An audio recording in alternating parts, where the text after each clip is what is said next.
आप सभी जानते हैं कि इस बार आम आदमी पार्टी को दिल्ली असेंबली इलेक्शंस में काफी बड़ा झटका लगा है। आपको याद होगा कि former chief minister Arvind Kejriwal ने कहा था कि वो लोगों का विश्वास जीतकर वापस से इलेक्शंस में जीत हासिल कर फिर से चीफ मिनिस्टर की कुर्सी पर बैठेंगे, लेकिन ऐसा नहीं हो पाया और उन्हें हार का सामना करना पड़ा। तो क्या इसका मतलब ये है कि दिल्ली वासियों का विश्वास केजरीवाल और उनकी पार्टी पर से पूरी तरह से टूट चुका है? 2023 से ही आम आदमी पार्टी फिर भी बची हुई थी, लेकिन इलेक्शन के रिजल्ट बाहर आते ही सब कुछ साफ हो गया। धीरे धीरे एक के बाद एक लीडर्स का नाम किसी न किसी स्कैम में आना, शायद ये एक वजह थी कि लोगों ने धीरे धीरे उन पर विश्वास करना छोड़ दिया था। लेकिन हालांकि जो उम्मीद इलेक्शन से पहले थी वो इलेक्शन रिजल्ट के बाहर आते ही खत्म हो गई। पर इतने सारे रीजंस के बीच में ये जान पाना काफी मुश्किल है कि आखिर आम आदमी पार्टी की हार का सबसे बड़ा कारण क्या है। दिल्ली इलेक्शन में आम आदमी पार्टी की हार पर कई तरह के एनालिसिस सामने आए हैं। पुअर सैनिटेशन, पानी सप्लाई इश्यूज, सिविक इंफ्रास्ट्रक्चर, बेरोजगारी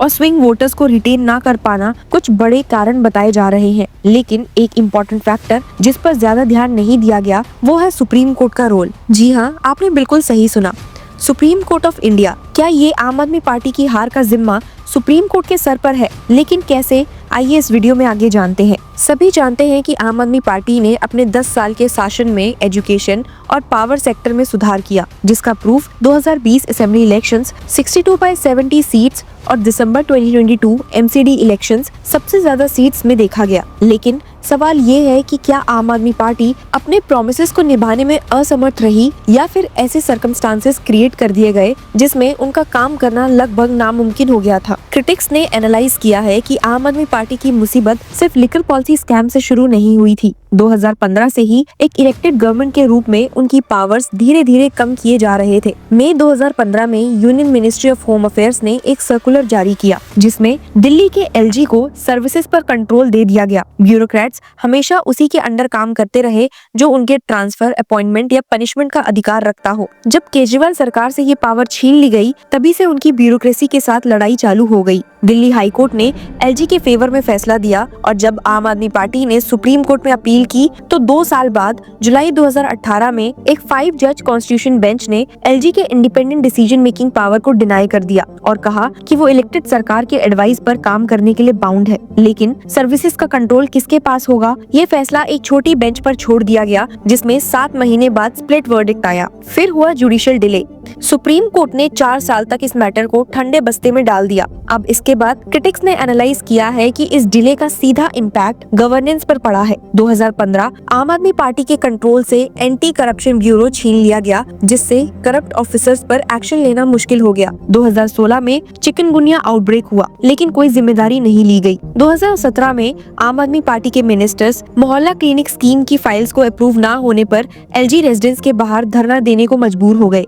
2018 में चीफ सेक्रेटरी अंशु प्रकाश ने आम आदमी पार्टी नेताओं पर असॉल्ट का आरोप लगाया।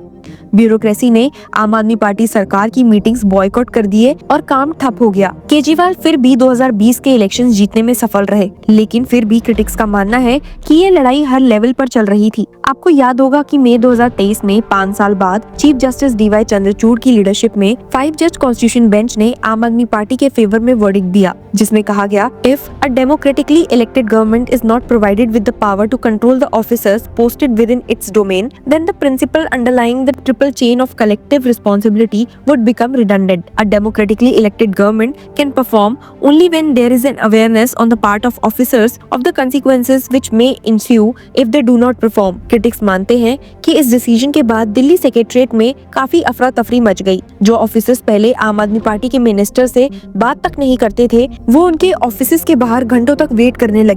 लेकिन ये जीत सिर्फ एक हफ्ते के लिए ही थी। आम आदमी पार्टी की खुशी 7 दिन तक भी नहीं टिक पाई, क्योंकि मोदी सरकार ने एक ऑर्डिनेंस इशू करके सुप्रीम कोर्ट के डिसीजन को ही रिवर्स कर दिया। फिर अगस्त 2023 तक ये पार्लियामेंट से पास भी हो गया। क्रिटिक्स ने देखा है कि इसमें सुप्रीम कोर्ट की एक टेक्निकल गलती भी थी जो आम आदमी पार्टी के अगेंस्ट चली गई। जजमेंट के पैराग्राफ 6, 95 और 164F ने सेंटर को एक लूपहोल दे दिया, जिसका हवाला अमित शाह ने पार्लियामेंट डिबेट के दौरान दिया। He said, however, if Parliament enacts a law granting executive power on any subject which is within the domain of NCTD, the executive power of the Lieutenant Governor shall be modified to the extent as provided in that law। अब आगे experts का मानना है कि जब आम आदमी party ने 2023 दिल्ली सर्विस एक्ट को सुप्रीम कोर्ट में चैलेंज कर दिया, तब chief justice of India DY Chandrachud ने इसे एक कॉन्स्टिट्यूशनल बेंच को रेफर भी कर दिया, लेकिन कभी भी हियरिंग के लिए लिस्ट नहीं किया। 1 साल तक हियरिंग नहीं हुई और फिर दिसंबर 2023 में चंद्रचूड़ रिटायर हो गए। नए चीफ जस्टिस ऑफ इंडिया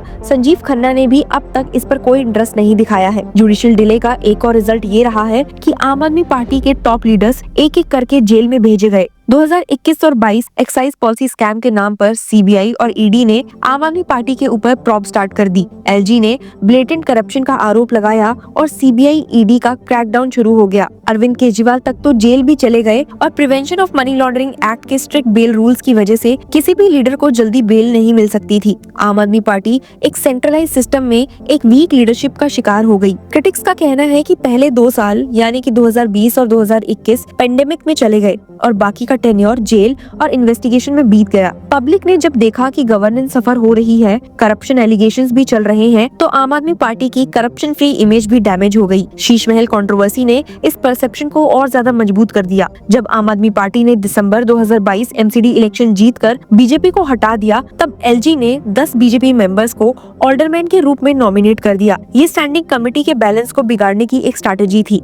मई 2023 में हियरिंग के दौरान चीफ जस्टिस ऑफ इंडिया ने खुद कहा था that by giving this power to the LG, he can effectively destabilize the democratically elected MCD। अब यहाँ भी क्रिटिक्स का कहना है कि लेकिन फैसला आने में 15 महीने लग गए और जब आया तो LG के फेवर में ही गया। 27 पेज का जजमेंट लिखने में 1 साल लग गया, लेकिन तब तक MCD गवर्नेंस ऑलरेडी पैरालाइज्ड हो चुका था। पब्लिक को ये लगा कि आम आदमी पार्टी ने MCD कंट्रोल तो कर लिया, पर फिर भी सिटी के इश्यूज सॉल्व क्यों नहीं हो रहे। आम आदमी पार्टी की असली पावर उसके हाथ में ही नहीं थी, लेकिन जुडिशियल डिले की वजह से ये बात समझ में आने तक देरी हो चुकी थी। अब सवाल ये उठता है कि क्या आम आदमी पार्टी को फेयर चांस मिला? अगर आम आदमी पार्टी के पास सर्विसेज का कंट्रोल होता तो क्या वो डिलीवरी कर पाते? हो सकता है शायद नहीं, पर क्रिटिक्स का मानना है कि लेकिन सुप्रीम कोर्ट अगर लेवल प्लेइंग फील्ड क्रिएट करता तो कम से कम अकाउंटेबिलिटी तो क्लियर होती। फेलियर या सक्सेस सिर्फ आम आदमी पार्टी की जिम्मेदारी होती। अब दिल्ली में बीजेपी का डबल इंजन सरकार है। देखना ये होगा कि जो प्रोमिसेस आम आदमी पार्टी से मांगे गए थे, उनके लिए अब कौन जिम्मेदार होगा।